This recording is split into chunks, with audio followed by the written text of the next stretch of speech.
उज्जैन के महाकाल बाबा का तृतीय ज्योतिर्लिंग का जो वर्णन किया गया, यह साधारण नहीं है मेरा महादेव। उज्जैन महाकाल राजा जहां बैठे हैं उसमें दूसरा राजा प्रवेश नहीं कर सकता। उसी तरह जिसके दिल में शिव आकर बैठ गए, फिर दूसरे धर्म का व्यक्ति चाहे कितना भी लोभ दे दे, कितना भी उसको लालच दे दे, वो जाता ही नहीं है, टलता ही नहीं जाएगा।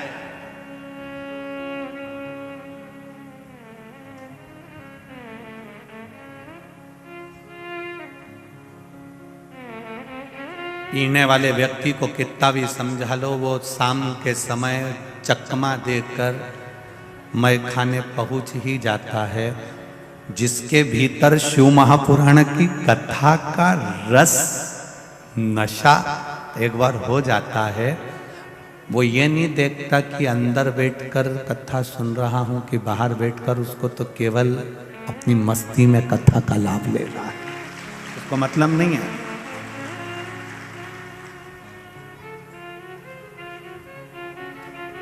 शिव भक्ति का जो बल है वो साधारण बल है। कितना सुंदर वृत्तांत कहा। अवंतिका नगरी में एक ब्राह्मण रहता था।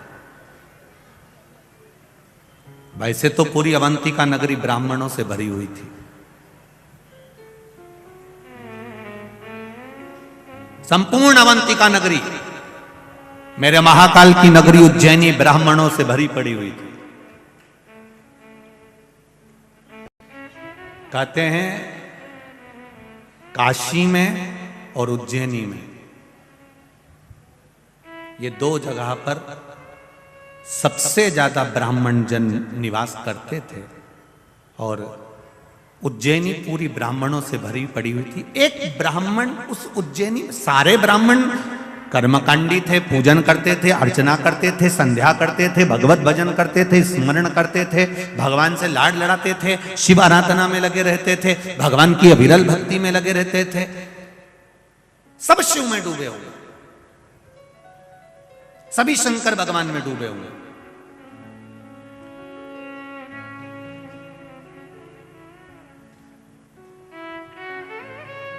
पहले था क्या? केवल एक देव, अधिदेव महादेव। त्रेता आया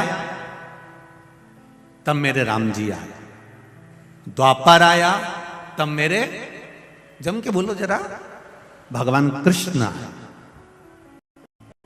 त्रेता आया तब राम जी आए, द्वापर आया तब कृष्ण आए। इससे पहले थे के केवल एक शिव, केवल एक नारायण, केवल एक ब्रह्मा।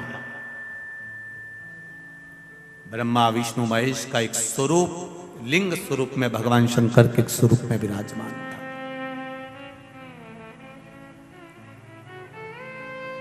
अब पूरे अवंतिका में ब्राह्मण ही ब्राह्मण। एक ब्राह्मण एक ऐसा था जिसको वेद की प्रियता थी, जिसको भजन की प्रियता थी, जिसको भक्ति की प्रियता।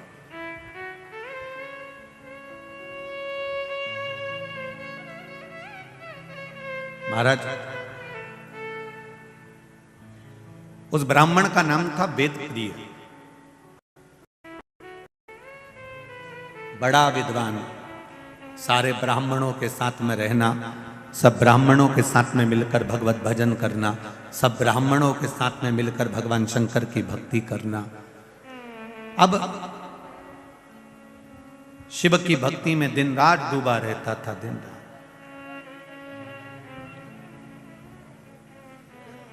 उसी समय पर रत्नमाल पर्वत पर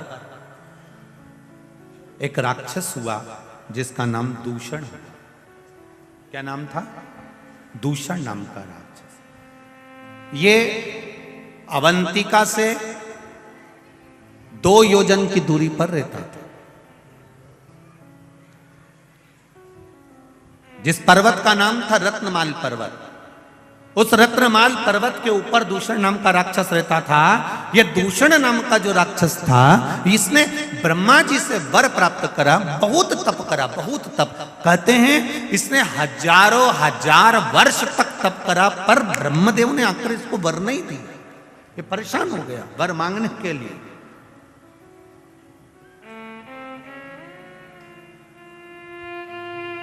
आखिरी में ब्रह्मा जी को फिर आना पड़ा और ब्रह्मा जी ने कहा मांग तुझे क्या चाहिए।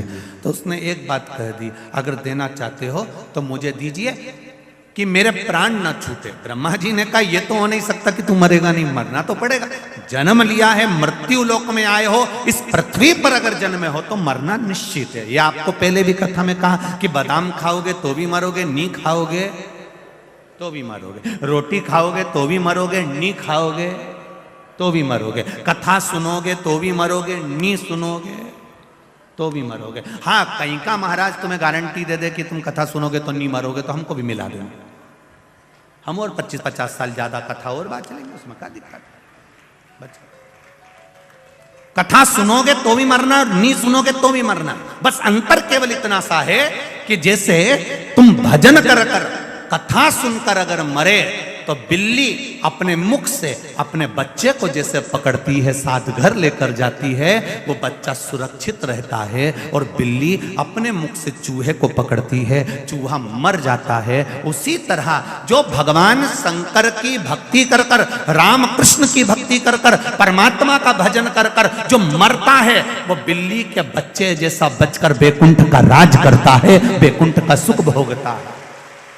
और जो परमात्मा की भक्ति में नहीं डूबा, केवल शरीर को सुंदर बनाया, अच्छा अच्छा कपड़ा पहना, खूब परफ्यूम लगाया, 2 घंटे तक धागे से सेट कराया, जिसने अपनी जिंदगी पूरी केवल ऐश और राम में निकाल दी, कभी मुख से राम नहीं किया, कभी मुख से कृष्ण नहीं किया, कभी मुख से शिव नहीं किया, कभी अपने बुजुर्गों का सम्मान आदर नहीं करा, कभी घर के बड़ों के सत्कार में खड़े नहीं हुए, फिर इनकी जिंदगी वो चूहे जैसी होती है जो कभी भी निपटता है तो बड़ा भयंकर निपटता है, बड़ा भयंकर।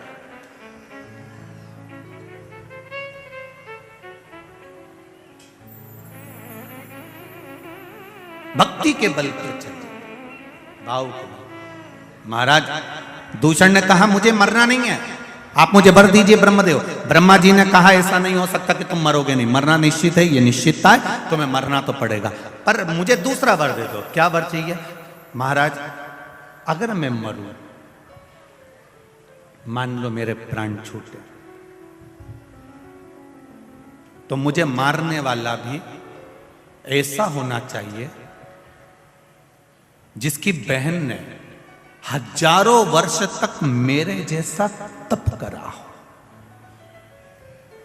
अब जरा अवंतिका नरेश की कथा का जरा स्मरण करिएगा, बड़े ध्यान से सुनिएगा। और जितने लोग टीवी पर सुन रहे हैं, जितने लोग बाहर बैठकर सुन रहे हैं, मोबाइल पर सुन रहे हैं, थोड़ा ध्यान लगाकर सुनना। मुझे मारने वाला वो होना चाहिए जितना तप मैंने करा। अगर कोई पुरुष मुझे मारता है तो उसकी बहन में साथ इतना ही तप होना चाहिए जितना तप मैंने किया।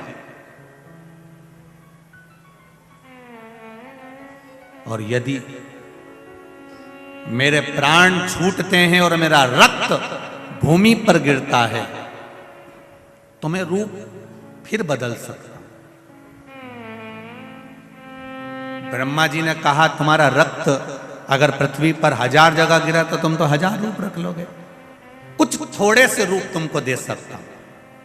तो दूषण नाम के राक्षस ने रत्नमाल पर्वत के ऊपर जो तप साधना में बैठा था वर मांगा, अगर मैंने मेरा रक्त 84 बूंद पृथ्वी पर गिरती है तो मैं 84 बार रूप रखकर लड़ सकता हूं, मुझे वर दो।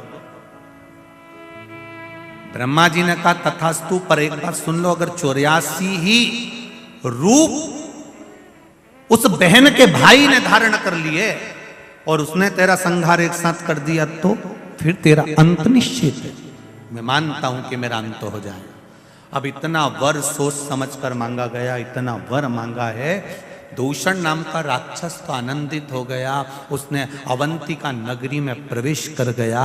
उसका सबसे बड़ी, वो कहते हैं ना, उसकी सबसे प्रिय चीज क्या थी, उसकी हॉबी क्या थी, तो कहा उसकी प्रियता, सबसे प्रियता यह थी कि ब्राह्मण के बच्चों को पकड़कर उनका रक्त निचोड़कर पीता था और बच्चों को जमीन में छोड़ देता था।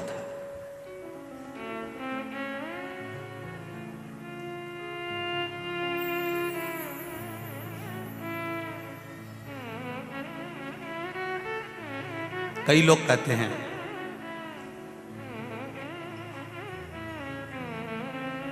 कि ब्राह्मणों ने जिंदगी भर केवल राज करा है, ठाट करा है।